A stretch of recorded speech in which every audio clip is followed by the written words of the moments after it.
sit here and hope that something happens. You weren't recording this whole time? No, I am. It's been recording. Oh, so this is part of the show now. Yeah. Nice. I might leave some of it out, but, you know. Nah.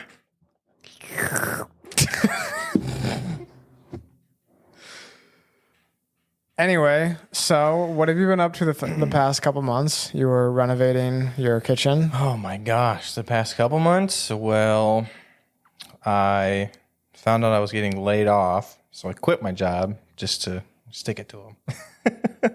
And then we had plans to. So right now we're living in my in-laws' basement, which is a fairly large basement. It's not like an unfinished. Which I know who that is, but it's your wife's parents, right? Yes, that's what in-laws means. Yeah. Not always. You could be at like somebody's, like your. That's true. It could be like a brother-in-law. It's definitely not that. Yeah. Yeah, her parents. So they have a pretty large basement. So we have our own bedroom. My son has his own bedroom, and then we have like a master bath, and then there's a big living space, and then across there is it just was an extra room. That was originally our room when we were in there, because we were in there, and then we switched. Well, technically we moved to Utah, and then we came back and switched rooms. But yeah, so we got a kitchenette in there, did the whole thing ourselves, countertops, cabinets, sink, ordered all the appliances, and now we just get to be out of the kitchen upstairs now. Nice. Excuse me. Yes. When did you come back from Utah again? We came back May of 2023. And you left October 2022. Yep. So we actually got there on Halloween. We left a couple days. It was like the 26th of October, I think. And then, yeah, first day was Halloween, and November 1st, we got our trailer parked. And yeah, we were there for about 6.5 months. 6.5 months. What all did you do down there? Can you turn my headset down a little bit? We were how's that? I can't hear. Oh, that's good. You can turn it up a little bit more. Oh. Check. Check. A little bit more. Check. That's good right there. All right. About where it was. So we had gone down there with kind of intentions to help start the young adults portion of the church. And I was mainly, not mainly, I was doing that, and I was also helping play drums. So they had acquired like a drum kit, and we were doing full setup tear down every weekend for the church plant. So I forgot we haven't really talked about this. No. Yeah, so when we got down there, it was hot. It got hot fast, because I mean, down there summers are like. But you were there in the fall and winter, weren't you? Yeah, it was nice for like November, December, January. So we got out before I got like crazy, but it was super nice. It was way different than what we're used to here in Michigan. It was like 80s, 70s, 80s most of the time. But it's drier. Yeah, I mean, they say it's a dry heat, but when you sweat, it doesn't feel any different. So, but yeah, it was nice. But anyway, so we were doing that. I was helping with drums. So we were in for the first part while I was there, a movie theater. So they rented out just one theater space, and then I think it held, I want to say about, 120 people ish. And then actually we rented two, because one was for the adults, one was for the kids. And so they worked it out where we actually got to store the stuff underneath. There's like that random space between the wall and the screen where the curtain hangs down. Excuse me. And so luckily, I think when we got there, the church launched, I think it was January 8th. And so we had a night of worship on New Year's Eve, night of worship for New Year's Eve. And then we had a couple like dry runs where we'd bring everything set up, tear down. But at that point we couldn't leave the stuff in the space. So we had like a 20-foot, 30-foot trailer or something like that. We pack everything. It was all in there. And then we set up, did some songs, and then we tore it down and packed it all up in the trailer, wheeled it out. It was a lot of work. And then I think the third. How long did it take to set everything up each time? I mean, as with anything, the first times were like a little bit rough. So Yeah, because you're figuring it out. yeah, well, we kind of got a system going, and honestly, I could get the drum set up faster by myself than when I had people help me. Because I'm trying to explain to people what to do, and I'm just like, if you would have let me do it, I'd be done already. But you want to let people feel helpful, so it would take. I think the first couple of times it maybe took an hour, maybe an hour and a half.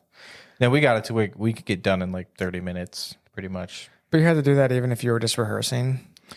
So we actually rehearsed in one of the family's garages. So they had a pretty big setup.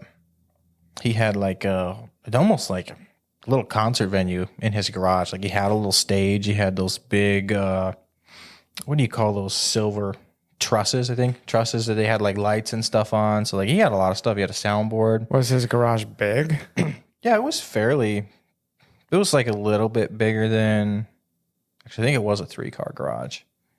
So there's a decent amount of space. It was like he was still parked the 2 cars in there, and then on the left side was like the space for rehearsing. Yeah. So, and it wasn't bad because we usually rehearse I think Monday nights, and the weather was like when the sun went down, it was pretty cool. So it was like around 60, so it wasn't ever terribly like cold or hot. It was nice in there, which is surprising. So yeah, we would rehearse. We did a lot of very similar songs or like a lot of repetitive songs just to kind of get right, because you're trying to start a culture of worship there. So you got to get people familiar with the songs, and you got to get the band where they could be solid, but also still have some variety. So I think we probably had 6 or 8 songs that we did for probably the first month or two that we didn't really change from. Like we did I Thank God a lot. Man, I played that song so many times. I Thank God. We started doing. We used to play that song a lot too. Yep. Everybody did. What was that song? By Elevation is like, I see lightning, I hear thunder. Doom, doom, doom. Do you remember that song? Did you ever play that one? No, we didn't. Oh, Do You See What I See? I think is what it's called. We played that one a lot. Do you see what I see? not the Christmas special. I know. Oh man, but yeah, that's what we were doing. So that was like Sundays, and then with me trying to get young adults off the ground, my biggest challenge was trying to find like a place to meet, because everything is. Well, you have a very heavy Mormon influencer, LDS, Church of Jesus Christ of Latter-day Saints. Most people call themselves LDS, or I'm a part of the LDS church. So, and most of the people, even the movie theater that we were in is called the Larry H. Miller Megaplex. And Larry H. Miller was actually like a billionaire or something, somebody with crazy amounts of money. And he actually passed away. Never really knew who he was, but his family owned the movie theater, and they were very. It's kind of like the more money you have, the higher up you are in the LDS church. Sometimes throw your weight around a little bit more. I guess that's how it works in every circle, but especially in the LDS church. And so we had like signs and awning and stuff in the movie theater parking lot, and they saw that. Like there were actually people like scouting us out, and they said you have to take that. The movie theater came to us and said you have to take that down. Like we've been told you can't have that up.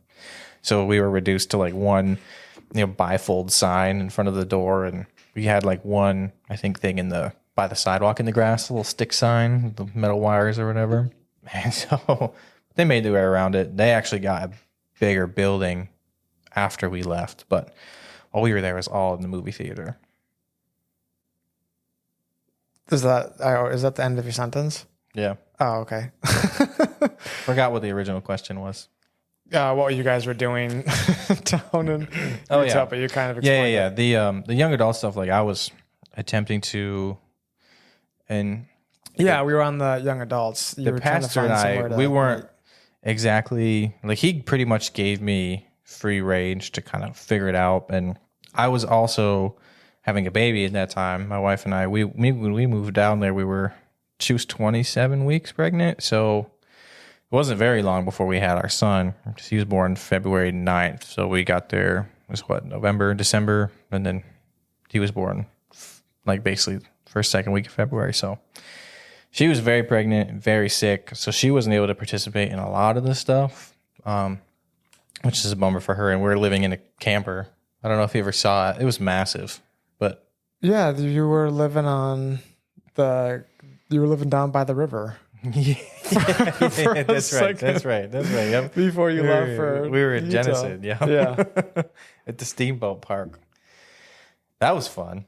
It was a nice Honestly, place. honestly, like we would do it again. We could live in a camper. We could travel, live on the road, but with a baby and another one on the way, it'll be out of our future for a little while. Yeah, it makes things more difficult. But you were trying to find a place for the youth to meet, and nobody liked kids coming over to your trailer. So there was a. When you say it like that, it sounds bad. No, we never hosted anybody at our camper. I mean, it's tiny. Our living room space was about the size of your table. But I was looking at, there was one coffee shop that was owned by a Christian family, and I reached out to them and I couldn't quite figure it out with the staff. Like, they're like, yeah, we could do something, but then it never worked out to have like a staff member there. I tried a few other places and I was like, I'm almost just ready to meet in a park, but I really wanted to have a nice place. And there was actually another church owned this spot. It was called the Harbor. It was kind of like, almost like a studio apartment. Like you just walk in and it's just like a space with couches and a TV. And they had, it was a self-serve coffee bar almost. And it was all run on donations. And they just put it up as like a safe space for people to come and meet. And I think it was probably maybe underutilized. Is it open to everybody, or do you have to get a key to go in? No, the doors are open. Like it was like 10 to 7 or something every day, pretty much. So, but there's no staff. There's nobody working there, and they had like a little wooden table along the wall with like self-serve tea, and they had a coffee pot going. You could make coffee and like creamers and stuff. And they actually, so that church was like a Calvary chapel. They would meet there every, I think, Friday night. And so I was trying to get something set up on like a Tuesday or a Thursday. And we were trying to figure it out because I'm still trying to make rehearsals for worship team. Yeah. And I'm trying to get together young adults and just trying to figure out a way to bring together the young adults from like Hill, because there was a lot of people. Basically how it worked is my job was to reach out to, because we have the forms, right? If you're like a new person, you can fill out your name, you give me your phone number, your email, what your age is, and depending on the age range or what ministry you're interested in, they would get filtered to me. So they get sent to me, and I have to like text them, reach out to them, guys, girls alike. And sometimes it was like parents that were filling out that form for their kids, and I'm like, well, this is awkward. This is like a young adult ministry. Why are you like, your kid's 23? I think he can text me. I don't think he needs your help. And my thing is like, I'm not going to force anybody to come. Like, I'll reach out, sure, that's great, but I also need some interest on your end to come and find some community. I can't, especially not knowing you, I can't drag you out of your mom's basement to come and join our young adult group. But yeah, I didn't really see too much come from it because we were there a pretty short time. I mean, it felt like a long time with Beth being pregnant and being sick, because 6.5 months is not enough time to get a young adult ministry off the ground. And our pastor wanted to get the young adults going like a month after the church launched. So we were there in November. Church didn't launch till January. And then we had our son in February. So it was kind of like trying to make these things happen, but I'm pretty stretched thin. Like, it's just me and my wife, and she's incapacitated basically the whole pregnancy. And then we have a newborn who has a lot of complications. So Hugo had torticollis when he was born, which I don't know if you know what that means, but basically he was laying on one side in the womb the whole time. So like his neck muscles were not fully stretched out. Oh. So it was almost like having a pinched nerve. It's kind of what we took him to a chiropractor actually to help a lot with that. And so he was just in a lot of pain all the time, which we didn't know. And so he was crying all the time, all day. And something's up. Like, he wouldn't sleep well. And we didn't know, but he actually had a tongue and a lip tie, which, if you don't know what that is, makes it really hard for him to nurse because he could barely lift his tongue off the bottom of his mouth. Like, I can stick my tongue out. He couldn't even stick his tongue out of his mouth. So it makes it really hard to like latch on and, get the milk that he needs. So that part was really hard and really frustrating, and not having, you know, not having your community around you that you're used to. Like, we had some friends, but it's just not the same as having mom and dad around on both sides of the family, having the people that you've been friends with for a long time. And like, the people, they were pretty great, but you know, I just don't think anybody really understood exactly what was going on. And we don't have the medical expertise to diagnose, like, hey, he's just a really fussy kid. He, like, we don't know what's wrong, but he would cry and scream, and you'd be hungry and in pain, and we were just like, this is ridiculously hard. Yeah, especially because you weren't working down there, right? You were just trying to help the church build. Yeah, were they going to plan on helping you with medical costs, or what was like? No, I mean, we were out there solely on our own, and like the people, we had a couple people who supported us, and that was pretty much it. I was willing to get a job and work down there, but for us, like, we only had the one car, and that means Beth would be home all day by herself with the baby in a place that she knows nobody. And I wasn't really willing to work, to like work full time and subject her to that, and then try to do the church full time. Yeah, because I mean, having a kid is a full time job. Starting a church is a full time job, and you know, we had only been married. We got married in February, so Hugo was born before our 1 year anniversary. So we were still trying to figure out how we work together. She got pregnant, I think 2 or 3 months in. So somebody else can do the math on that. But she was sick the whole time. So what a lot of people don't know is that she had what's called HG, hyperemesis, gravidarum, which basically means she is nauseated and sick 24/7. It's like way more extreme morning sickness. Like, pregnant women will get up and, you know, feel queasy, nauseated, like, you know, throw up. Like, I'm sure we've all seen our moms, if we're, you know, an older sibling, kind of go through some of that. But for her, she could barely stomach any food. She couldn't stomach any food. Not barely. She could not stomach food. She couldn't stomach water. She couldn't keep down anything. So I helped her a lot. Like, before we left, I was working at Amazon as a delivery driver, and basically all she did while I was gone was lay in bed.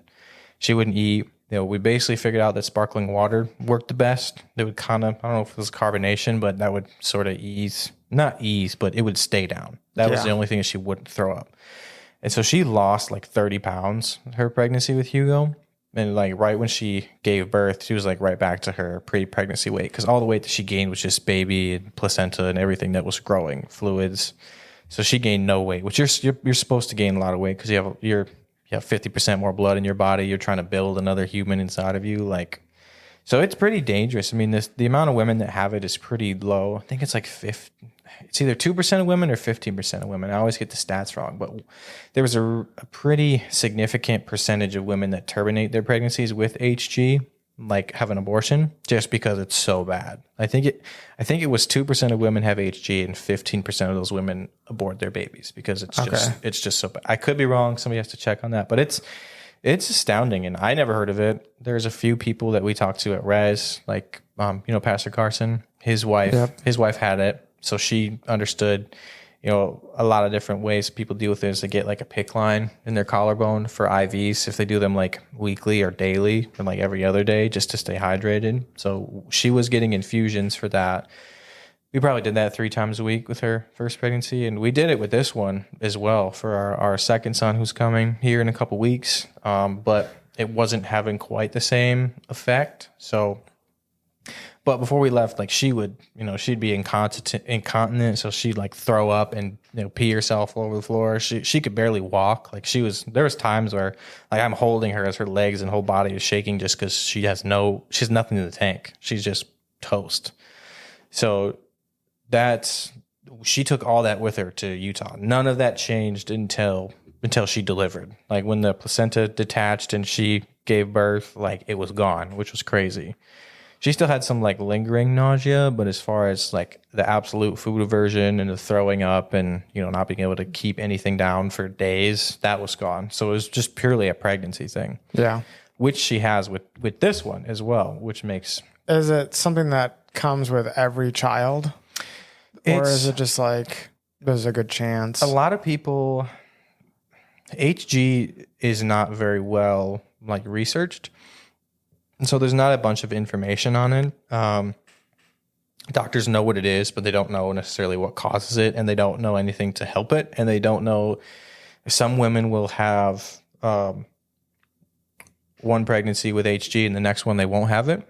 Some women will have their HG be less with the second pregnancy, or it'll be worse. It's different with different trimesters. Like with this pregnancy, her second trimester was actually fairly easy. So she was able to kind of stomach some food, and she still didn't want to eat, but she wasn't having the constant urge to throw everything up. Yeah. So she felt a little bit more normal. But on a day-to-day right now, she operates, if like a 1 is good and 10 is bad, she operates at like a 7 to 8 every day, nausea-wise. So it's like, it's not good. She fakes it a lot when we go places. But there's nothing that doctors have figured out how to make it better. They just like drink water, eat whatever you can, and get through it. Or they, some doctors will bring up abortion, but none of ours did, and that wasn't an option for us. But that's probably why this will probably be our last one biologically, unless the Lord has something else to say. But might be vasectomy and condom time for a long time. That young, huh? Only 26, and hey, I get it. It's like for her, like we would both love to have more kids, and if we do decide, we'll adopt. But like biologically for her, like our whole, basically, right? Because you're pregnant it's 40 weeks, which is actually like 10 months. It's not 9 months, as most people think. Those months are weird with a 30 days, whatever. It's like technically 10 months. So out of let's see, we had 2 years in February. So what is it? March, April, May, June, July. 2.5 years. She's been sick for like 18 months of those. Jeez. Yeah, just deathly. So it's like, I'm not gonna say it's not worth it, but it's so hard on her body. Like before, when we first got married, I won't tell you what her weight was when we got married, but she was jacked. Like her legs were strong, her arms. She was probably stronger than I was, and at that time I was working out a ton. Like she was doing hikes with 60-pound vests on. Like she was strong. She was one of those people? She was one of those people. I didn't know that. Yeah, but she was very into fitness, not necessarily like competitions and like wearing bikinis and getting, rated and sculpted and wearing all the oil, but she wanted to be fit for the functionality of it, and she wanted to feel good. And so she was very in shape, and pregnancy took all of that away. And not that it's a vanity reason, but I mean, who would want to be sick for 10 months straight, throwing up and not wanting to eat any food and not being able to go anywhere and having to worry about, I felt so bad for her when we took like a little baby moon to Tennessee for a couple of days. And before our first flight, she got not like a nausea spell, but she couldn't keep it anymore. So she had to go throw up. So she went to the bathroom, and she took off all her clothes because she knew she was going to pee all over the floor. And she might not want me to share that, but there it is. So that's just what she has to do at that point, because she's just she throws up so violently that she can't even control it. Yeah. So that's just kind of what you have to prepare yourself for. And that's what nobody sees. They're like, even the nurses and stuff, when we go sometimes to ER, or like whatever we're checking up on, like they're like, oh, it's just morning sickness, it'll get better. But like, you obviously don't know. You don't know what's going on here. Yeah. So it's obviously it's hard to eat, but she would have had to eat something or somehow get nutrients in those 10 months to feed herself and the child. Yeah. And so that's where like forcing herself to eat came into play. Like she would literally, I don't even know how to explain it. How she's so tough. Like I give her so much credit. I mean, I would just make kind of whatever, and she, might have to go into the other room while making food, or like while we were in the trailer, she would eat a lot of eggs and like plain toast with butter sometimes, and like a lot of noodles, just plain noodles if she could. We tried to do like salmon bowls with lettuce. Sometimes that'd be too much for her. Rice, like really plain, really simple. You don't like salmon? No. Oh, salmon's amazing. It could be because recently I've been eating canned salmon, and that's just... Yes. Gotta go to Costco, get the salmon burgers. They're so worth it. Really? Oh yeah, we bought like 3 bags. It's like 18 patties of wild caught salmon. I don't know. It's a great way to go. But anyway, so yeah, it's basically like anything and whatever, just very plain, very simple, lots of carbonated water. And she now with this pregnancy, she kind of knows, like she just has to. Like this morning, she was like sitting at the table and like just I could see her trying to gear herself up for it. Like she pushed her food away. She was like closing her eyes and like gagging at the table and just she's miserable. But that's why I say it'll probably be our last one biologically. Love to adopt, maybe we will, but so all of that is happening while we're in Utah, right? So, yes. Yep. So we have our son, and the young adults is supposed to launch like a month later, and so we start, and we have like, I think the first day, 2 people came. One girl I never saw again. The other guy, he would still come. And then the second time was, I think, a couple people more. It was like one family of like a Polynesian family, really cool guys. And they would pretty much come intermittently. And then it was like some of the volunteers that were like working. Like one family was Clayton on a list that they were doing like youth, and Josh and Jasmine. was pretty much it. So were Josh and Jasmine down at the same time you were, or did they come a little bit later? They moved later. So we moved in, like I said, we got there like November 1st, basically Halloween. And then they came down for the night of worship on New Year's Eve. And then I think 2 or 3 weeks later, they called us and told us that they were moving down, which was super exciting. So I think they came and visited one more time, maybe, before they moved. And then they moved. And Calvin and Mackenzie came out and visited. And they were actually, Josh and Jasmine and Calvin and Mackenzie were over at the trailer 5 days after Hugo was born. I think he was 5 days old. Beth was like, yeah, I probably should have stayed in bed that whole time. But so it was fun to see them. And then they just moved back like 2 months ago, I think. Back to Michigan. Yeah, because he was telling me their last day in Michigan at Res, I think, was Easter. Easter was their last day, and then Easter was their last day at Hilltop in Utah. So it was like a full year. And so, yeah. So young adults, I mean, it never really went anywhere. But it was interesting to have the realization that the people that were there really didn't know anything about the Bible. Like the family that I was talking to, they came from kind of an LDS background, because they're actually from a lot of like the Polynesian community there will, move from Hawaii because it's so expensive and go to St. George because the climate is very similar. So there's a very big Polynesian community down there. But I would, like, I think the first or second time first time was more like a get together. I did plan like a whole sermon, and I had, cross references and all these different verses, and it was just like right over their head. I was like, okay, I really got to dumb this down.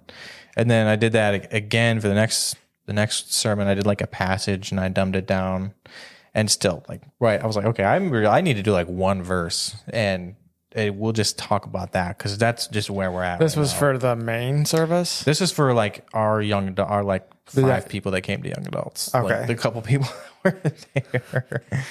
And so I was like, wow, we're like nowhere, and I was really struggling to figure out where to start.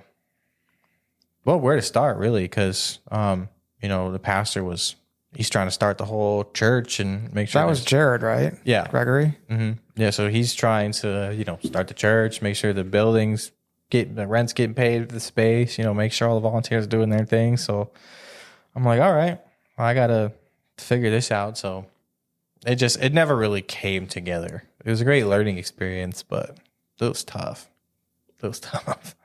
What does the future of the Hilltop look like now? Is it still there? Yeah, it's still there. I really have no idea. I haven't talked to them since we left. Is Jared still running it, or is it somebody else? Yep, okay. Him and Alicia.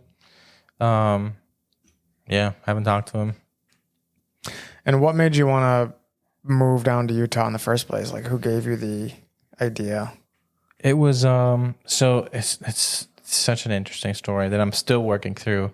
However long it has been later, a year and a half later. Still working through. Yeah, just like a lot of healing. Because like when we went down there, we spent like all the money that we had. We pretty much saw nothing come from it, and we came back with like our head between our tails, basically. Yeah. So, like one of the things that Beth said, she's like, one thing I do not want to do is come home with no money and nothing to show for it, and like basically with our head between our tails, and that's exactly what we did. Well, and I'm not saying that we should have never gone, but like I just still have a lot of questions about it. Like we were tested a lot, and and our faith in each other and in God is still there and strong, but it's just like, okay, did we miss the timing?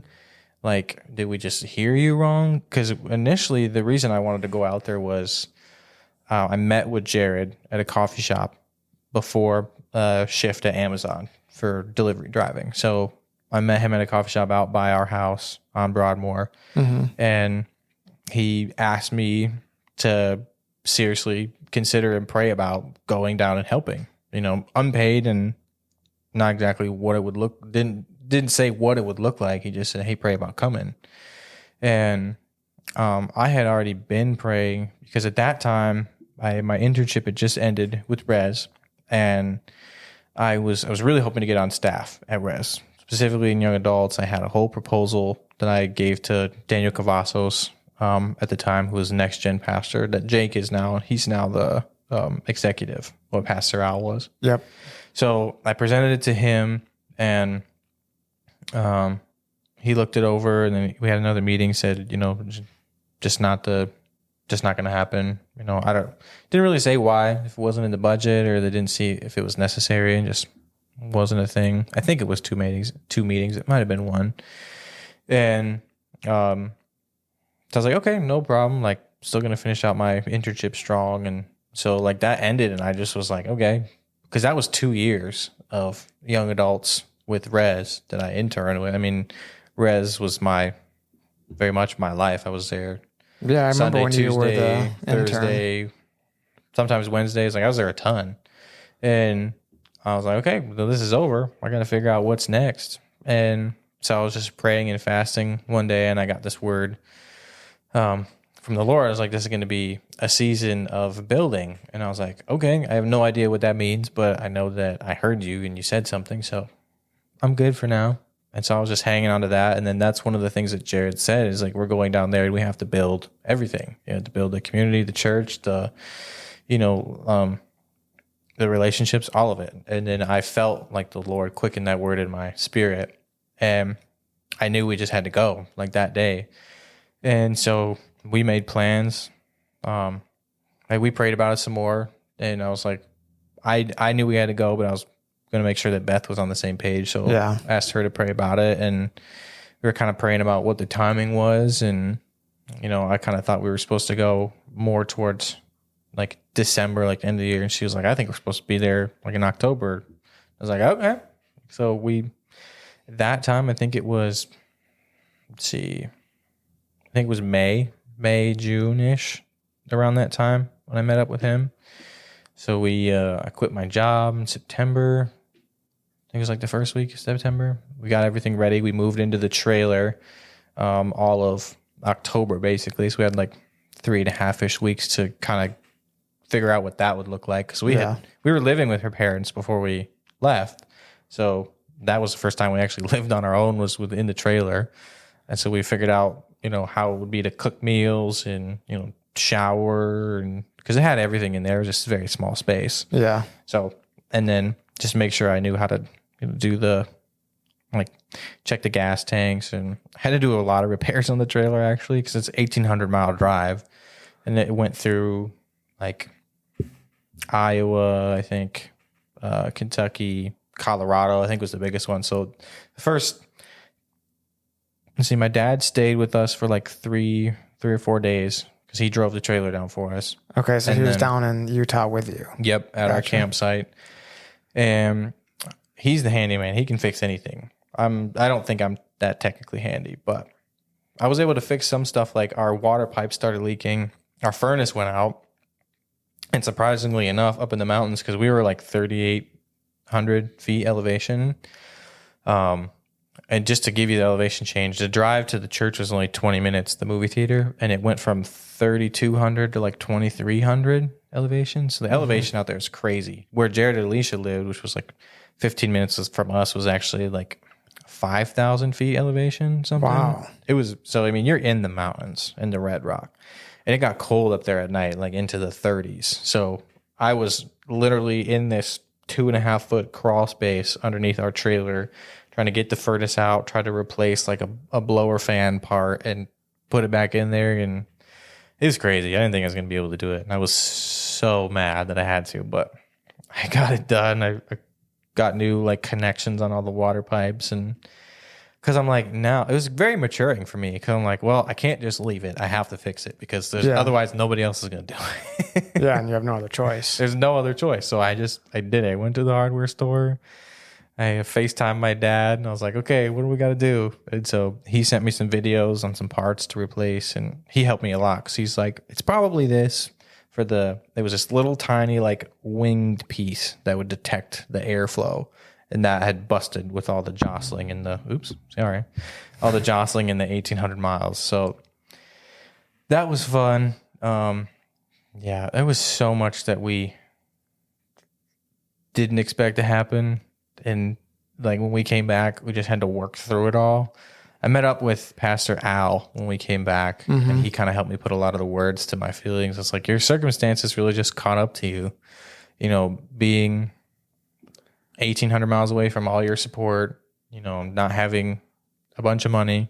But it's more just like having a kid, trying to start a church, just like it's more than any one, you know, young married couple can handle. So he was like, it makes sense that you guys would come back. So that was really encouraging to me because it was just, it was a lot, you know. I was like, I felt like we went there. You just felt embarrassed. Yeah. Yeah. Like, okay, now what? Like we sent out letters, like we started social media pages. It's just like, this is awkward. Came back, just deleted all of our social media, and now I'm back in my in-laws' basement and have a kid and have no idea what the future is going to look like. I have no money. So yeah, that was a good time. And now what's it like being a dad since you've had more experience? Oh my gosh, dude. It's the most tiring thing I've ever had to do. But you sound like the opposite of Ricky. What did he say? He made it sound like it was the greatest thing on earth. Which, I mean, it is. I know it's rewarding, but it's just funny to hear it in a little more of a. I'll be real, man. I don't know. Ricky's a very real person. No, he was. It's just funny. You definitely can tell where you are, like maturity wise, when you are thrown into parenthood. Like if you're not, like I would say we were unprepared. Like I thought we were prepared, but oh my gosh, I was not prepared. She knew what was going on. She's the one who's tethered to reality. I'm the dreamer. I'm in the clouds. Somebody's got to be. Somebody's got to be. One of us has got to be the realist, and one of us has got to be the dreamer. And I'm the dreamer. But it's so hard. I mean, don't get me wrong. It is a blast, and his little laugh and his giggles and his smile are worth all of it, but it is definitely the hardest thing I've had to do. And I only have one. I think Ricky's got 4. It does. But I mean, I think it brought the challenges that came with it. Like in the beginning, a big part of us leaving too was Beth was super, super depressed. And, you know, rightfully so. I mean, the complications that she had with Hugo, first of all, him being super fussy and me trying to start the ministry. So I'm away, you know, not supporting her. Right. And there'd be times where I go for rehearsal and she'd come back just holding him. He's crying. She said he cried the whole time you were gone, just like 2 hours, and he has a high pitched scream.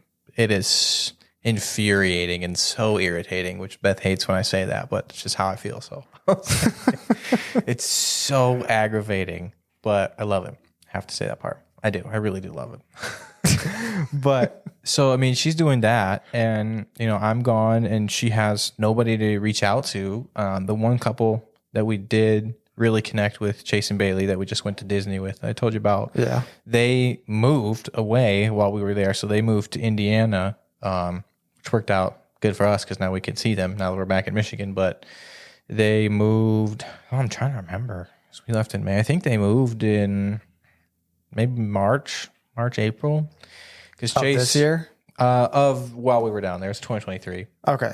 So because Chase was planning on taking a new job within his company, moving up, and so they're like, yeah, our timeline maybe like 9 months, but if Bailey was going to get this other job at the church she has now, it was going to move their timeline up from like 9 months to like 3 weeks, which she did get the job. So they were gone really fast. I think they were gone in March. So I could be wrong on that, but it was like, that was really the only people that we really connected with, because we would go over there, we'd hang out at their house, and just be parents, because their son is about 6 months older than ours. So they still have a very young kiddo, and we're just shooting the breeze, just being parents together. And then they left, and there was one other family that we connected with a little bit, but they were super busy with their jobs, and we just didn't quite make the connection. So she's super depressed, by herself.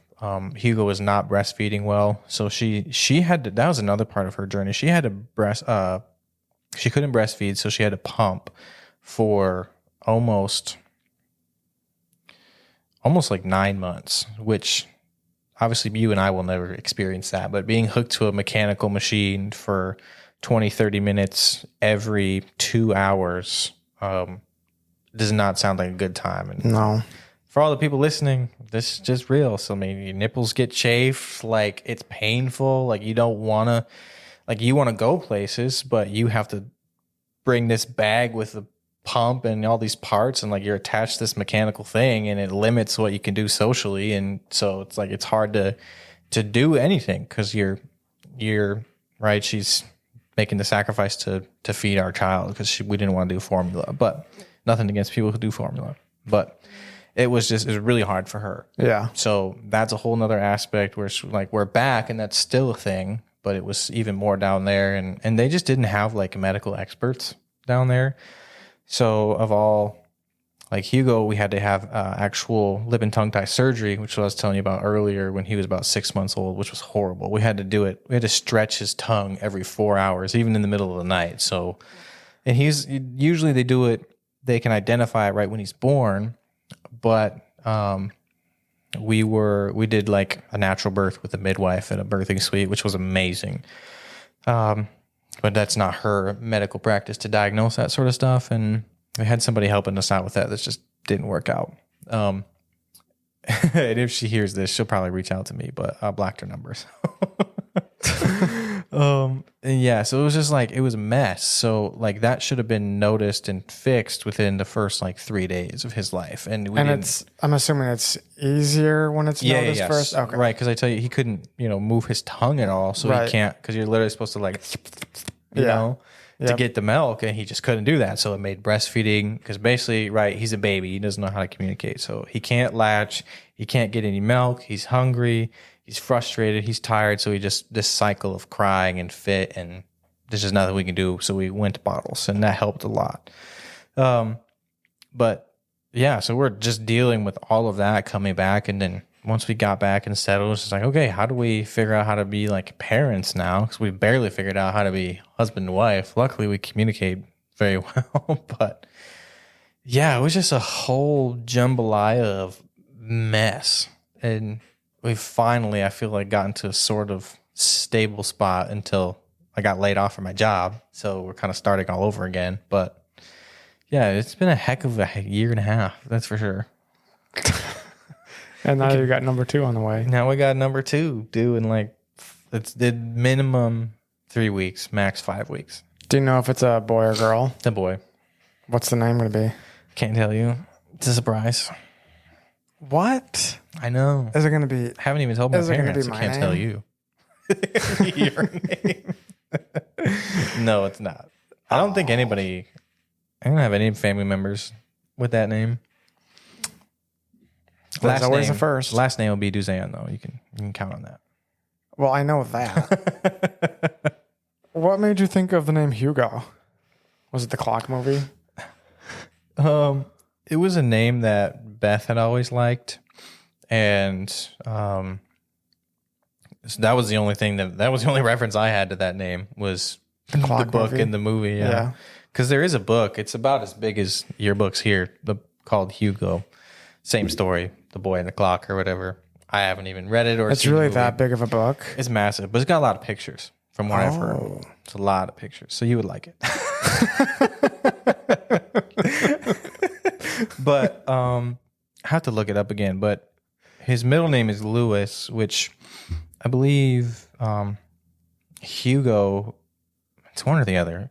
His name means intelligent and like bright spirited. So that is what kind of illuminated me to falling in love with the name. And it really felt like God just kind of solidified it because Beth was like, what do you think of Hugo? And I was like, I like it. And then I got the middle name Lewis, kind of like that. It's kind of like another quickened in my spirit sort of thing. And I was just like, so we had that name from the time she was like 7 weeks pregnant-ish until he was born. We just knew, before we found out the gender, we were just like, that's his name. So we knew it was a boy. So Hugo Lewis it was. Hugo Lewis Duzan. And then it was not like that at all for this one. We had no idea what to name this one and didn't really feel like we got any impressions. So, and then you came up with the name. Exactly. Thought I could trick you. Got to be quicker than that. Next time. Next time. Yeah. There's no next time. We're not getting pregnant again. Well, not to bring it up again, but Ricky said that sometimes vasectomy doesn't work. Gosh, that's what I thought he had a vasectomy and it backfired or not backfired. Well, I don't know if it's necessarily him that it didn't work on, but he's just heard that it doesn't. He had a vasectomy, didn't he? Yes. Did you ask him? Yes, he said publicly, so we can say that yes. I talked to him about it too, but I just couldn't remember. I'm pretty sure. But he said that there's cases of where the guy gets it and the woman, and they still have a kid. The only way is just have a hysterectomy, take the organs out. I'm not recommending that. I'm not saying, but it is a surefire way. Sounds like you kind of are. I mean, there are ways. There are ways, but we will be taking all precautions, which is kind of what got us into the first, not in trouble, but Hugo was a condom baby, so it doesn't always work, folks. I thought you guys were doing like the natural. We were, yeah. And then those people are always the first ones to have a kid. We're doing natural birth control where we just know the cycle. And then it might have been one of those yellow days, maybe, but we were protected. You rest assured. But here we are. So thankful. I really am. I mean, Hugo is so special. So we just went to Disney World for like 4 or 5 days, and he came back a whole different kid. And Jake Blaukamp told me, he's like, you just got to hang in there for 9 months. They're kind of like a dud for about a year, and then you start to see some personalities. It's true. I've had a lot of nieces and nephews, and they go through lots of different phases. But after this trip, he's blossomed, and he's kind of a nutcase. We were at Costco, I think yesterday, and he's a very coy, very shy, doesn't like new people at all kind of person. And we're in Costco, and he's in the cart, and he's like, hi. And strangers are like, hi. He probably had 4 people say hi to him while we were in Costco. And everybody else ignored him? Everybody else ignored him, yeah. Oh. Yep. So it was so cute, and he's just a bundle of joy. And it's interesting now because Beth just told me something this morning, when mothers are pregnant and in the last few weeks or so pregnancy, I don't know if it's 4 or 6 or whatever it is, but they say the hormones change because baby's getting ready to come in, and the kids can sense it, and it causes them to be a little bit fussier. So this morning he was a pistol. He woke up just asking for a fight. Hugo? Mm-hmm. They can sense when the mom is going to... Well, they can sense the hormonal changes in mom affect Hugo. They affect me too. Pregnancy brain, it's been rubbing off on me. I be forgetting stuff all the time. You were already doing that. Yeah. Thank you for that. You're welcome. But anyway, I think that even through all the hard times with raising kids, at the end, it's always rewarding and worth it. I've always wanted to be a dad. I guess being the dreamer, and I idealized what it would be like in my head. So I did have these visions of like playing catch with a kid and, you know, working with him through hard things. But then you forget about all the other details, the everyday part of life. So it really is a pleasure. And it's just hard. You realize how selfish you are when you have a kid, because most of the time when I'm mad at him, it's not that he's doing something wrong. He's just doing something that I don't want him to do. So I have to get over myself, not the other way around. So it's like letting go of a lot of those things and just letting him explore and letting him do what he wants to do besides stuff that's going to get him killed, like sticking his finger in the electrical outlet. If he wants to play with that backpack and get in all my stuff and take my cards out of my wallet, well, whatever, dude. Just let him do it. Keep him happy. Let him explore. Yeah. I don't know. It's the first I've heard that, but everybody's parenting style is different. I mean, I don't want to ever like stifle his adventuring or his creativity or his curiosity, you know? Yeah. And there are things, right? I think, who said it? I think it was maybe Jordan Peterson. It was like, you got to let kids do dangerous things safely. So it's letting your kids, you know, climb the stairs, or letting them, you know, figure out what color that pencil is or marker or whatever. But, you know, climb a mountain. But you're there to protect them and make sure that you set the boundaries, whatever you want to set them as a parent. You know, maybe the boundaries that you set define whether you're a good parent or not. But you always have to draw the line somewhere. But it's also that balance of keeping the kid happy and not crying, while also instilling a little bit of discipline and force. And he won't understand discipline until he's like 2.5, 3, I think. Yeah. But it's just a parenting game. Like, we get to start it all over here in 4 weeks. You seem so excited. I'm so excited. Can you tell? I really am. I mean, I'm not mentally prepared at all for the newborn sleep and, you know, just taking half-hour increments of sleep at a time. But I'm very excited because we're looking at the future. Like, we're going to be, so her parents, Beth's parents, were, I think her dad was 40, somewhere between 40 and 43 when her younger brother Caleb was born. So, and I'm 26. So when our second son is born, by the time they're, you know, like 20, we'll be 40. So we'll be kicking kids out of the house at like 40 instead of 60. Yeah, that's got to feel nice. So I'm very excited for that. Then we can take all the money we've saved and travel or do whatever the heck we want. Move to Florida.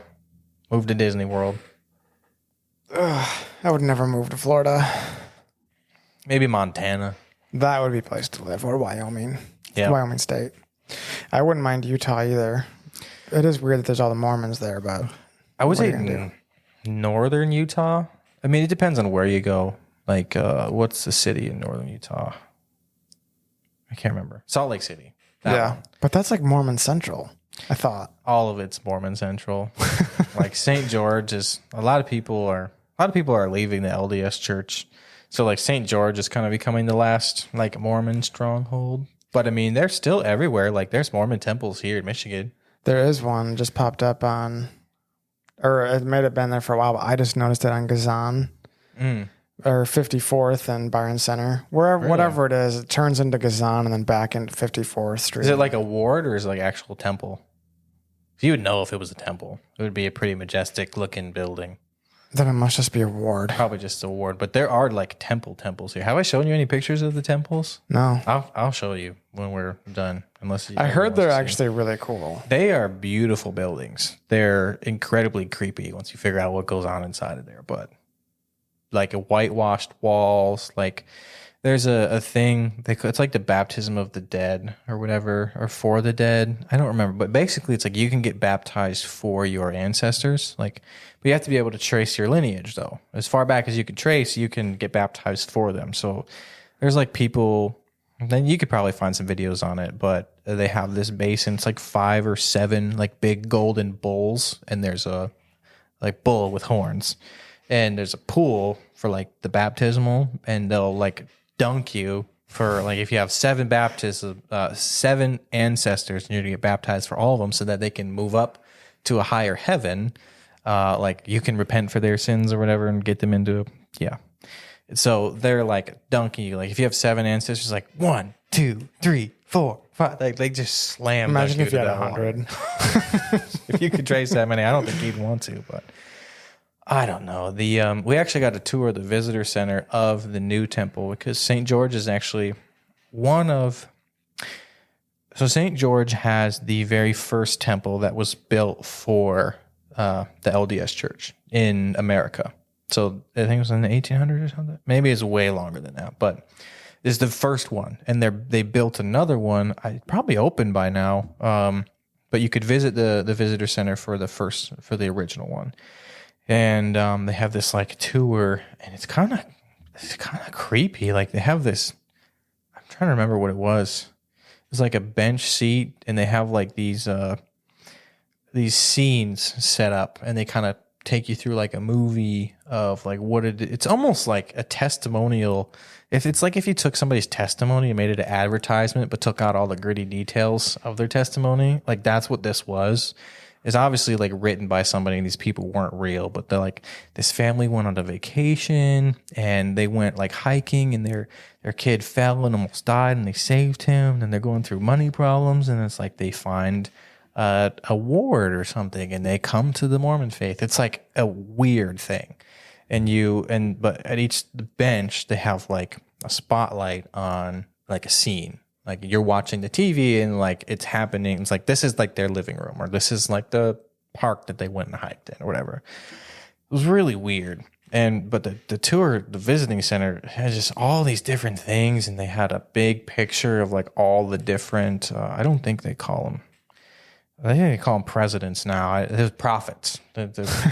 Whatever. All these dudes in white robes, and they're like in Tuscany or something, and it was just weird, man. You got weird vibes, but you can like Google what the inside of these temples look like. But they have a ceremony where they'll build it, and they'll let anybody tour it for like 3 weeks. And then they'll rip out all the carpet and put new carpet in because it's been defiled by all the unholy Gentiles. Sinners. Yeah. I mean, no, I don't know if they call them Gentiles, but the sinners, the imperfect. And yeah, they're disgusting. Like I saw pictures, and there's just like literally whitewashed everything. Like you almost can't even see any of the features of the room or the chairs or anything. Like it's just creepy. It's just creepy. That is because they always come off as so nice. At least on YouTube, where like people are talking to them. They're nice to your face. They can be very, very like condescending and like behind your back, like cut your throat kind of thing. Like this gives me an uneasy feeling. Yeah, but everybody has to be perfect in that culture, or like you don't make it into the highest heaven, or like there's literally it's like almost. It's kind of like with Christianity, like saved by faith through works. Like it's not grace. It's all works. But you can't sin. You can't do anything wrong. You got to follow all the rules, and it's an impossible standard. But so you just have all the lying and the gossiping, and yeah, it's a weird culture to be a part of. But they're like people there will, and it's totally different from here, right? In our little, that was one thing nice about going retrospectively.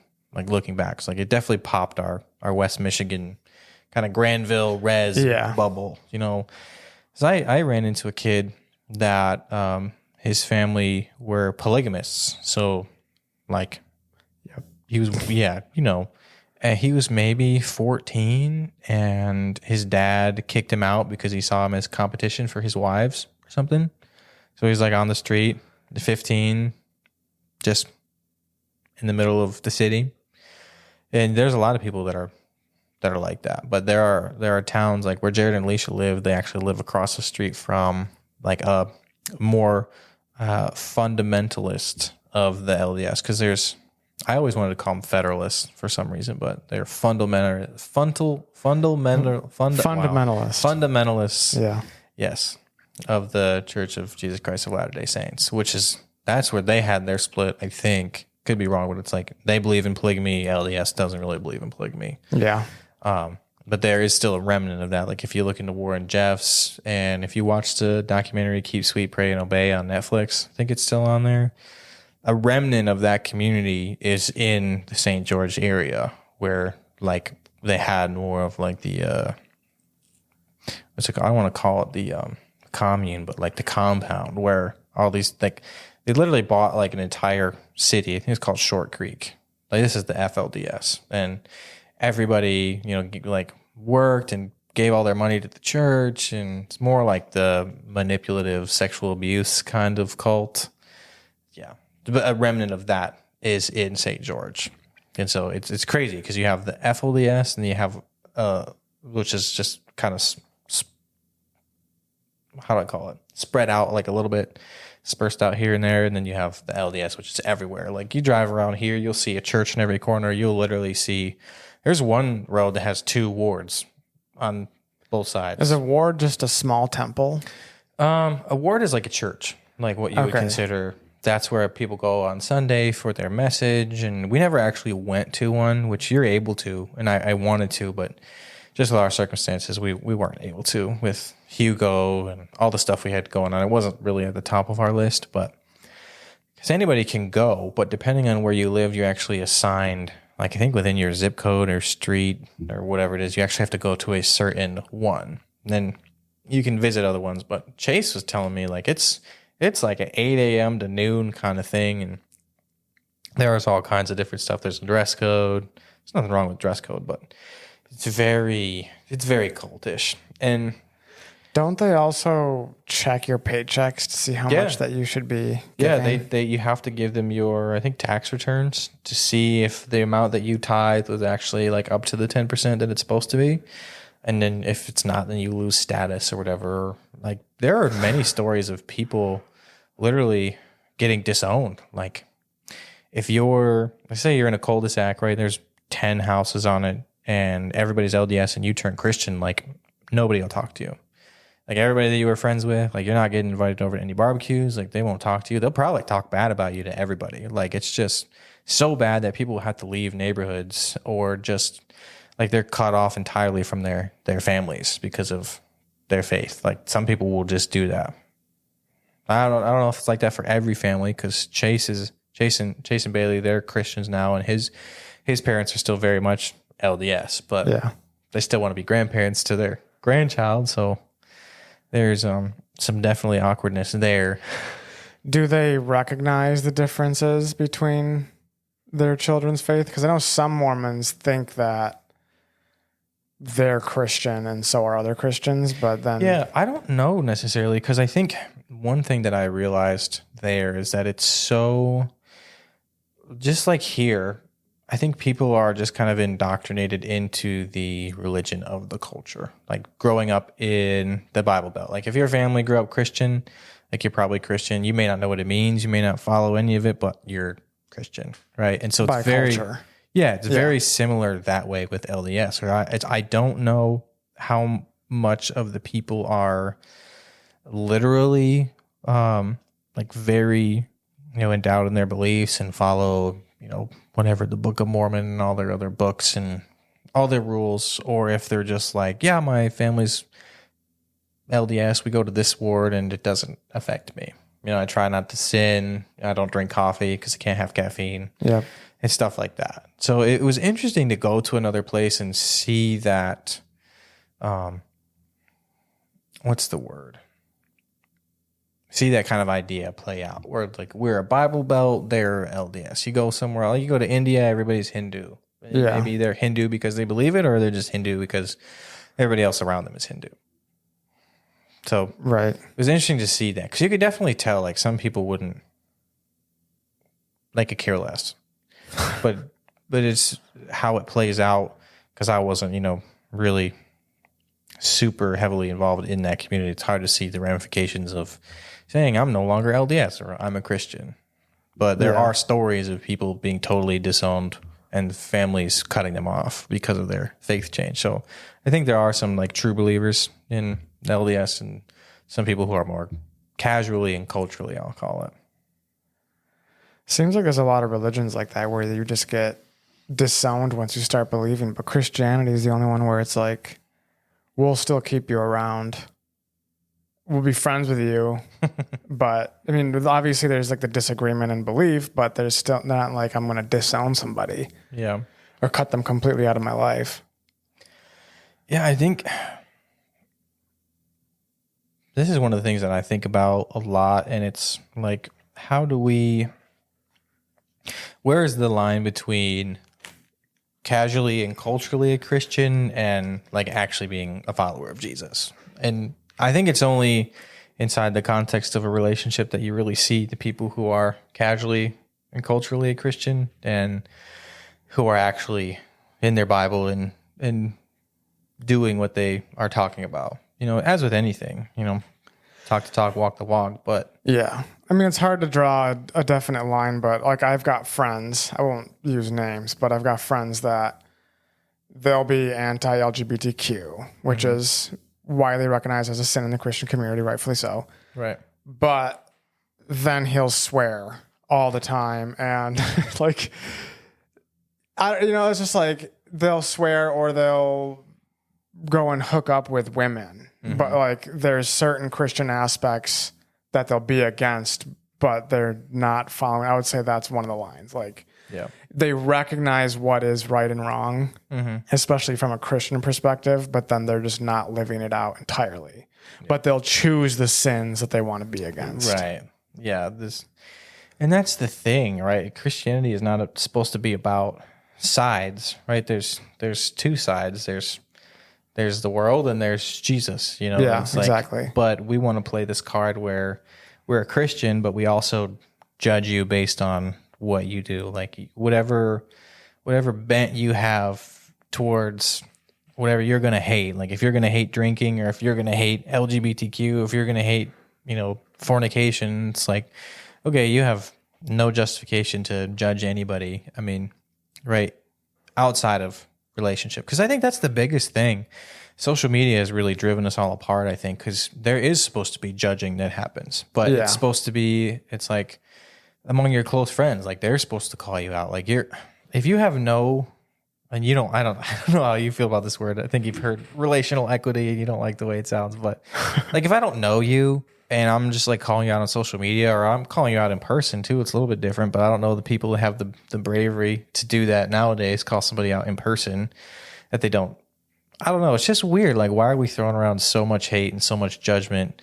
People are not, I think, introspective enough to look at their own dysfunction and their own sin. But they always want to play the card of like, I'm better than you, or I do this, but I'm not doing that. And it's just it's so backwards. It's like everything it's all sin. I think we should be preaching our gospel, and you can do that on social media. But then, like Jesus says, judge them not, for they know not what they do. He's talking about the world.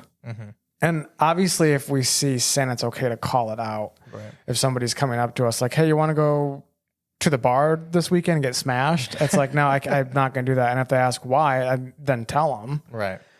But then, it doesn't help for you to go up to some random person and just tell them everything they're doing wrong because, we don't have that. You're just going to drive them farther away. Yeah. Backwards. And it should be, as Christians, we should be strengthening ourselves. Iron sharpens iron. And then with that, I think that's how it spreads more, because people are going to form relationships with non-believers and slowly make that change within them. Right. I think it's that one-on-one that really changes people, instead of just posting a message on social media about how you need to dress more modestly. Oh my gosh, dude. Oh my gosh. Which is a topic for another day. But yeah, I haven't had social media in like a year and a half, like I told you. And it's just like, we always find our outlets, right? If I need, right, the dopamine hit, I might go play a game, or like if I'm feeling anxious, like I'll find something else to do where I can just click and click. But like, I don't have Instagram, I don't have Facebook, I still have YouTube, but I'm barely ever on it. And honestly, that has helped cut a huge part of like anxiety and just comparison and competition out. But I think it also forces you to be more personal, because we like to think that we're more connected with everybody when we constantly know what's going on, but you really don't have that.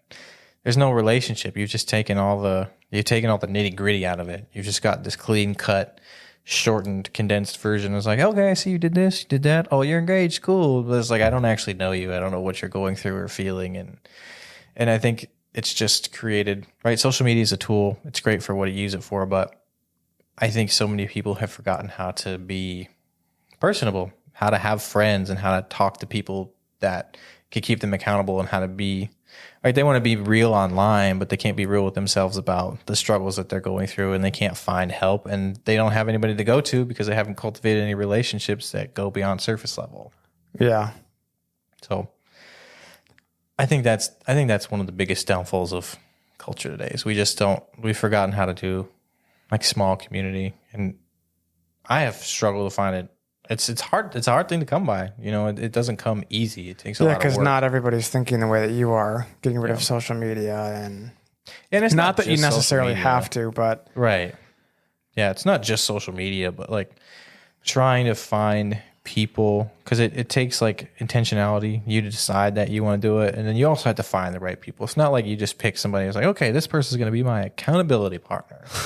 You know, you gotta go through some nitty gritty together, you know, and build some trust before any of that can happen. Which is why I heard I've been listening. Do you know who Tim Ross is? I've been listening to him a lot on like Spotify. Tim Ross, yeah, he's the basement. I know who he is. I don't know what your opinion is on it.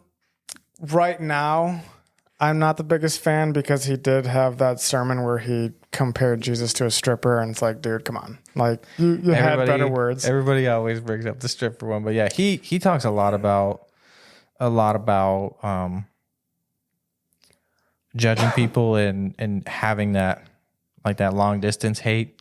It's like, you don't know what's going on. You're not there. You have no context. So like, why are you talking? And he just talks about the vulnerability, and kind of forgot where I was going, but he's been very inspiring to me to like just be more authentic and be more real, and try to pursue those relationships that are, they're going to like bring something forth, and kind of dig in a little bit more than just, because I mean, there's nothing wrong with hanging out with the guys too, just going out and longboarding. Like, we did so much of that in the past. Going out camping. Oh my gosh. Hauling our crap through the woods and up hills. That was a good time. I'll never forget. Making my 2-stick tent. Oh my god. Sleeping in a bag chair and then on the ground. Yeah, dude, what was I thinking? I don't know what you were thinking. And you were younger then too. You can't do that now. I couldn't do it then. I barely fell asleep. And then it's like we wake up and Nathaniel's just like, yeah, I've been awake all night. It's like I'm freezing. It was cool though, because we were out in the middle of the woods with a little fire. I mean, it was still. And there's nothing wrong with that. I don't think we ever really. We talked about some stuff, maybe me and you, but like collectively as a group, not that it has to be a group thing, but it's just like there's so much more opportunity, I think, for like better conversations than just, you can't hang out and play Smash Bros all the time. Yeah, you should be bringing. I mean, it's good to have a group or another friend and do a Bible study or do communion together, right? Which we tried. Like, yeah, and you gotta keep trying, and it's probably never going to look the same how many different times you try it. Yeah, it's hard to find a group that stays consistent with that. And like the last group we were doing, it's like people started drinking, and it's like, this is a Bible study, guys. Like, which group was that? Was that with us? No. Oh, I wasn't a part of that one. No, you were not part of that one. Okay. That was with us. It was who? You don't have to drop any names, but I probably won't. But well, it's like, so I don't think that having a drink or something is a sin, but what a Bible study. It just didn't feel right for me. That was all. But yours was what? Us. It was you, Luigi, Ethan. Yeah. Yep. Us 4, I think. A whole month. I think Luigi made it twice. And then we did it a couple more times. Like, we would be out at Ethan's. Well, we were at the house, weren't we? Ethan's house? It was Ethan's house, and then it was also the house that we lived in, I think. It was, yeah. Was it Ethan's house before or after the house in Kentwood?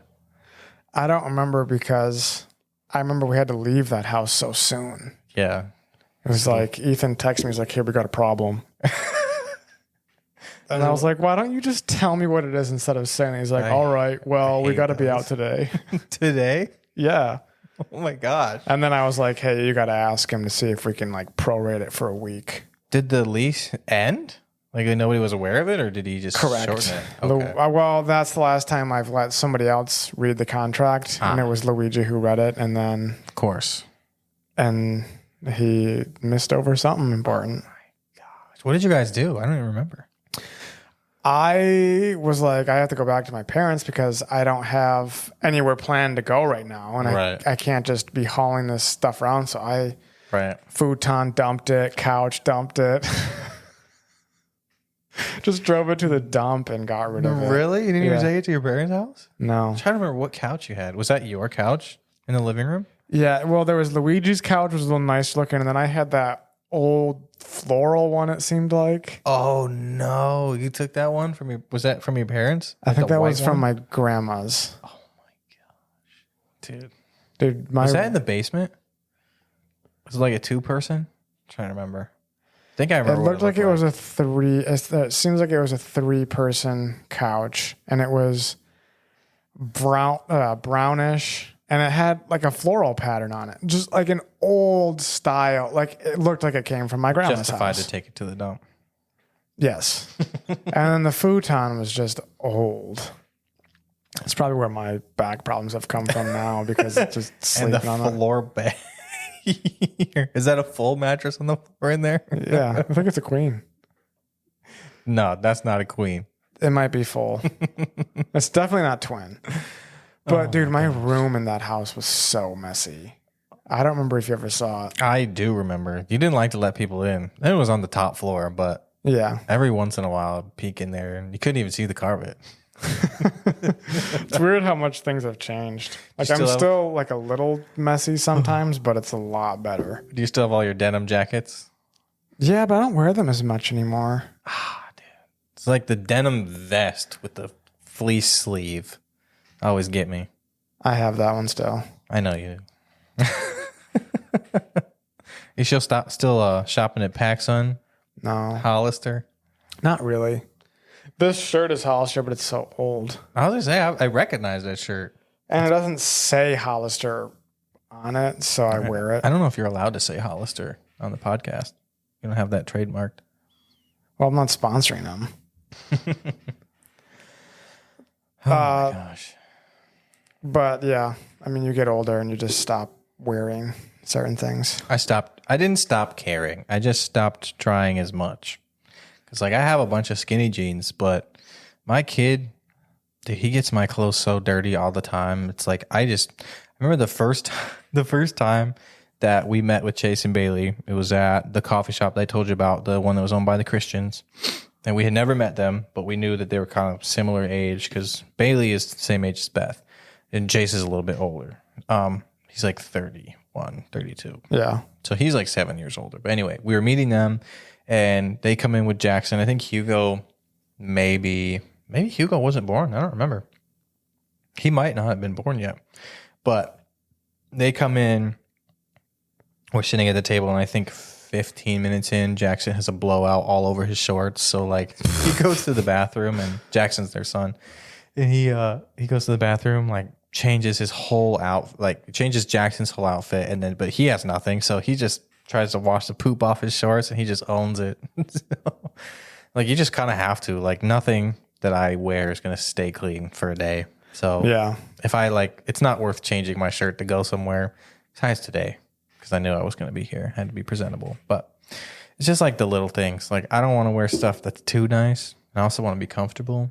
Yeah. I got these shorts at Costco. They're Eddie Bauer. They're like fleece, stretchy. They don't look like they're like maybe they do. I don't know. But I think they're super comfortable. Don't look like what? They don't look like, it's not like I've resorted to the classic white New Balance sneakers and tube socks. And dude, I got it. I've been doing it. I wear it to the gym sometimes. The tube socks? The white tube socks with the white New Balances. Oh my gosh. Dude, I have to gotta take care of yourself, man. No, I have to like push the women away when I walk into the gym. Like, bro, like I know the shoes and the socks, but I can't right now. They're just pouncing on you. Yeah. I can't resist the New Balance.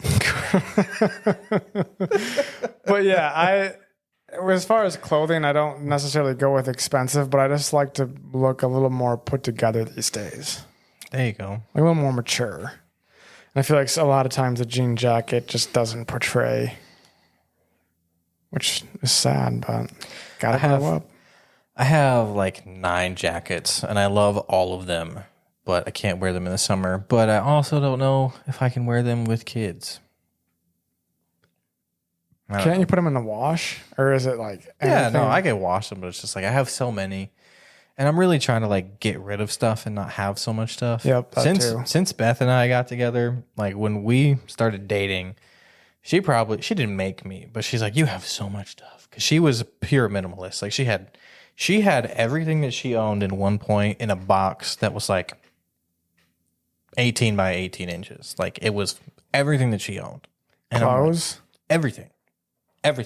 More than just clothes. Like books, notebooks, whatever, like laptop, all her personal belonging, hair ties, shoes. So like it all fit in one little box. Like that was it. And I'm like, I have 32 shirts. So I started getting rid of a lot. Because I don't know. Like, what's your opinion on like having hobo clothes you wear around the house but you don't wear anywhere else? I think that's fine. I try not to have too many of those outfits. I used to have a lot of them. Now I'm down to like 3 of those shirts. Yeah, I think, wow, voice crack. Yeah, I think that I think that it's fine. I think that it's not that it's necessarily a sin, but when we go out into the world as Christians, like, look presentable. You know, like, don't be the person wearing sweatpants and Crocs and long socks. Yeah, even if you're grocery shopping, like, go out into the world and look decent. That's my thing. I feel that. Like, you can be comfortable, but I don't want to see your toes and you in your plaid pajama pants. Yeah. A baggy sweatshirt. Yeah, like... Put on a bra, please. Just kidding. Women don't hate me. You can do what you want. There are some people that just want to wear a sweatshirt. That's fine. I'm not looking. I'm married. That's right. You heard it from him. I get it though. Just look presentable. Like put some pants on, with some jeans. There's nothing wrong with some jeans. Right. There are some people I have to not judge, but I'm just like, man, you must be comfortable. Yeah, and if it's all they can afford, it's one thing, but I don't think that's always the case. One thing I get irritated with is like the AirPods. I think the AirPods crack me up more than anything. Like everybody's just got AirPods in nowadays. Well, that's what I was going to bring up with the whole connection thing earlier is it's no wonder everybody's mad at each other. You can't even say hi to anybody. Seriously. Because if I want to go up to somebody and say hi or like, hey, what's up? Because I try to be more social. And then they have to take the AirPod out and be like, what? Then it's just awkward. Because I have to repeat it and it's not as confident as the first time. Right. And it's definitely not as organic. You're just like, excuse me. Hi, how are you? Yeah, it's just cringy. Yeah, you're not doing that anymore. You're not having conversations with strangers in the grocery stores. Nope. Well, people, when they walk by me too, they look away or they're looking down. They don't even make eye contact. It's like... Eye contact is big. I don't like it is kind of eye scary. contact with strangers. I do, and I try to hold it longer. I try to be the one that looks away last. That was a challenge. You're also the person that if someone's driving too slow in the left lane, you'll get in front of them and slow down and put your blinker on to tell them to get over. Yep, I've done that before. And it works sometimes. I think about that every time somebody makes me mad on the road. I told Beth about it, and she's like, that does sound like him. And I have the back wiper so I can wave goodbye to them too. It's fun. Oh my gosh, it's so ridiculous. Well, there's only 50 billion signs on the highway that say keep right except to pass. That's true. That's true. Oh, I hate driving. People are the worst. Can I say that? No. Technically, no. You have to say that they're the best. People can be the worst. Yeah. Driving, dude, that's another thing. I think there's too many people on this planet, or at least living in one place. I think a lot of the stress that comes from, at least in my life, is just being in traffic. There's so many people and so many red lights. I mean, you think about, right, politics aside, like when you look at cities and how much congestion there is, and then you look at people who live more rural, and you look at like the way they vote, it's kind of funny. Like, but people, I feel like we've been really focused on, I don't want to say like country living, but like almost homesteading. Like we literally get our eggs from our neighbors because they have ducks. So we just do duck eggs, and we try to buy locally from farms. Like there's a place called Deep Roots right on the corner of 84th and Whitneyville. Yep, Ethan and I did the scary corn maze. Yeah, so they have like a bunch of like farmers who bring stuff in there. They have their own produce, but like we just try to buy locally. And I think people take for granted how much it takes to put like food in a supermarket, or like how far we've come. Because like at one point everybody was just getting food from farmers. There was just farm stands like. Yeah. And then we had the first supermarket, which I don't know when that was, but then we started stacking people on top of each other in skyscrapers. And oh my gosh, I just think it's a terrible way to live. Like nothing against people who live in the city. Some people love it, but there's just a lifestyle that I appreciate that's much slower, that wants me to be, this may sound a little hippie, but like connected to like the earth or like to nature, you know? And I'm not talking about sniffing crystals and praying to stones and all that. I'm talking like no, I know what you mean. It's like spending time out in God's creation, basically. Yeah, putting my feet in the grass, like living off of the land, like having your own. Like it's funny because I'm like Joe Rogan talks about it a lot. Like he's like, I love my Tesla, but if there's ever like an apocalypse, like I have a Toyota that has a 70-gallon gas tank. Right. And he's like, if all of this falls apart, and let's say we lose electricity and we lose everything, like who are going to be the first people to die? And it's like the people in the cities, because they don't know how to get food for themselves. Like it's all just brought to them and they buy it. And all the resources are going to go like that in a city that you have 8 million people in, like stacked on top of each other, like New York City. They're all dying first. Like they're going to kill each other. But the people out in the country, right, they have their own cattle, or like people, like communities can rely on each other. When you have too many people and resources are too limited, like not to sound apocalyptic and end of the world, but you did say we are in the end times. Yep. Like it's just, I kind of think about that sometimes. Like what if, like if it happened, like it, not there's going to be a nuclear fallout or World War IV. I did hear an interesting quote that I don't remember who it was. I think it was Albert Einstein or somebody was like, I don't know what World War. It was Mark Twain. Was it? Will be fought with? Yeah, yeah. But World War IV will be fought with sticks and stones. Yeah, I just heard that. Like today or something, or yesterday. Maybe it was Albert Einstein, but I just heard that too. No, it was some real. I think Beth was on YouTube, and I'm like, that is so real. Like it just, if it all falls apart, and they were, oh, dude, I don't know. We can talk about AI later, but like we've just, the way we want to raise our kids is like we want them. We really noticed it when we went on our trip to Disney, and you see it a lot with just parents in general. And I understand, like, if the parent needs a break, like, give the kid a tablet and let them watch Bluey or something. But there's something about letting your kids watch a screen all day that I think just knocks them back socially and developmentally. And we want to raise our kids where we can be out in the country. Like, if we could have, 5-10 acres, like, have a homestead, like, have chickens, have pigs, have goats, get our own milk, like supply our own meat, and just be outside and eliminate screens from, obviously I don't know if they'll ever be totally gone, but there was an age where nobody had screens. Like the iPhone only came out, I think, in our generation. Yep. So, but nowadays people can't live without them. But it's like there was 2,000 years or more. I don't know how old the earth is. I don't want to go there, but oh yeah. People just, they don't know that there's any other way, and they think that it's the only way, in their screen. No eye contact.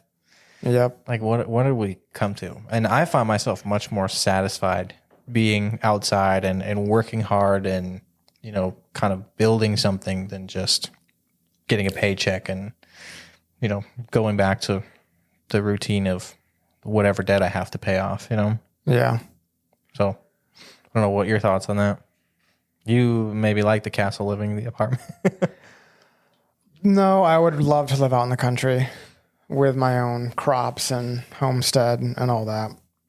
Yeah. It takes a lot of work though. Not everybody can do all of it. So I think it's like we've talked a lot about like community living with different people, like buying a bunch of, if we could afford it, like you say you buy 10 acres and you put 10 people with houses on it and then everybody does something different. Like somebody raises chickens, somebody raises cattle, somebody. That's basically, it's funny. That's basically the idea of socialism. I know, like, but it's not run by the government. That's the difference. You're not giving power to the government. So I think when it's community led, I think it's different. Yeah. It's when you give the power to the government to say, hey, this is how you're going to live. Mm-hmm. And everybody's going to share everything. But living in a community like that, the only problem is somebody's getting lazy. I know.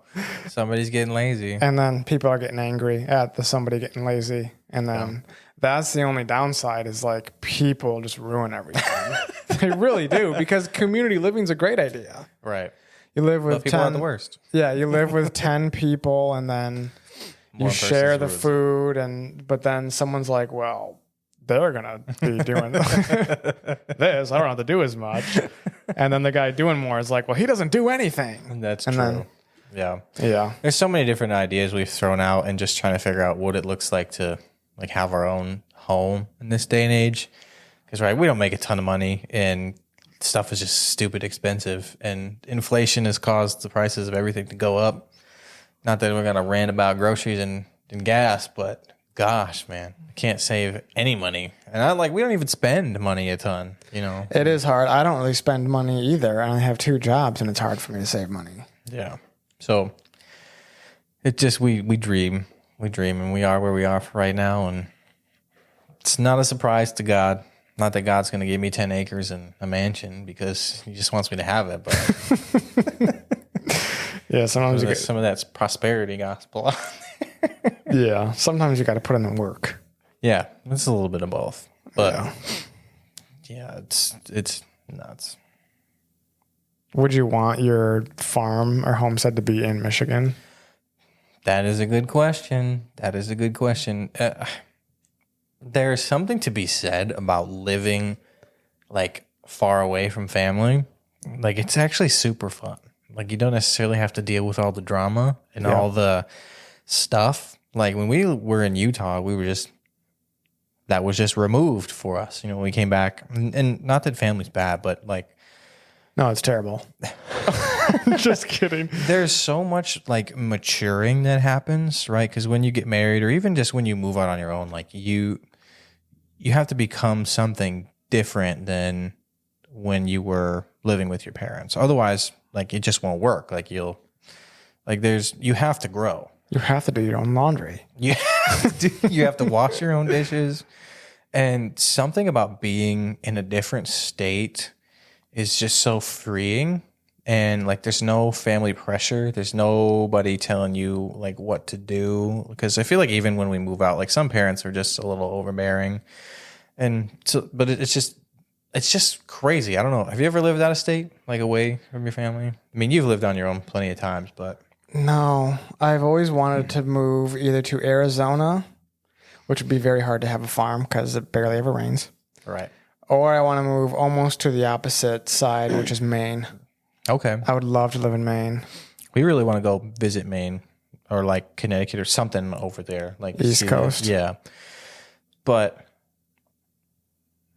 it's just like, it's so freeing and there's so much less pressure. And I think you're forced to come into your own a lot more. And yeah, because it's like you have to figure out life. There's no one here to save you. Yeah.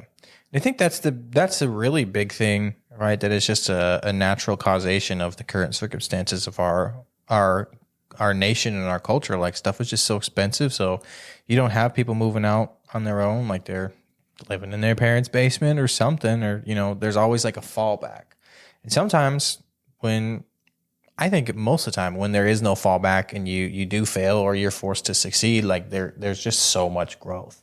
And that's one thing that I've talked to Beth about a lot, is like living at her parents', is I know that there's so much more maturity potential with moving out, like living in an apartment or doing something else than living there. That I know, like I'm just at a glass ceiling, you know, that I can't shatter until I'm away from there. Mm-hmm. And we kind of reached some of that when we were on our own in the trailer in Utah. We came back, and I recognize it even more now. Excuse me.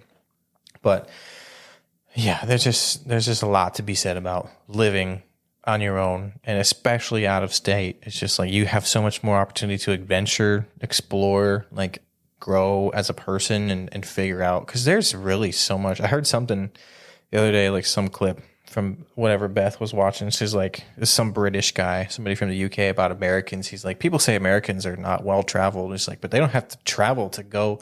Like every different city in America is a different culture. Yep. We have 50 states, and every single one of them is different. So you have so many different places you can go to be cultured within, you know, our own, and different landscapes. Yeah, seriously. It's like Alaska has tundra, and then you can go to the tropics, Hawaii. Right. Alligators live in Florida. The gators.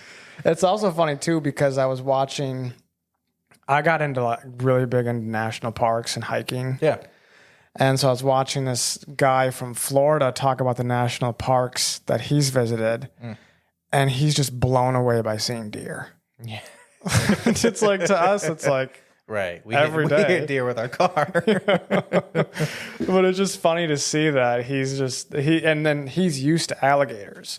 Right. So when he's talking about the Everglades, he's like, yeah, there's some alligators here. And then it just goes over. But then he's like freaking out about deer. Yeah.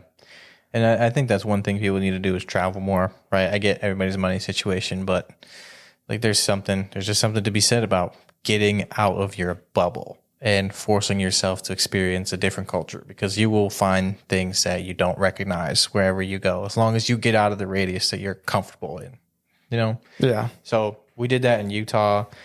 You know, vacations help a little bit, but living somewhere where you really are not relying on anybody else, you know, and you grow a lot when you're close to family and you're living on your own. Like there's something huge to be said about that. But yeah, living away from family, out of state, is super. I don't want, like, if my family heard that, I don't want it to sound bad, because I love them dearly and they're great. But like just being away, you're just forced to, like I said, come into your own and figure out how much more of yourself that there is to discover yet. So I mean, we're very blessed in this nation to be able to have like the Grand Canyon and all the different mountains, and you know, you got all the different, right, like you said, the tropics. You can go all the way up to Alaska if you want to.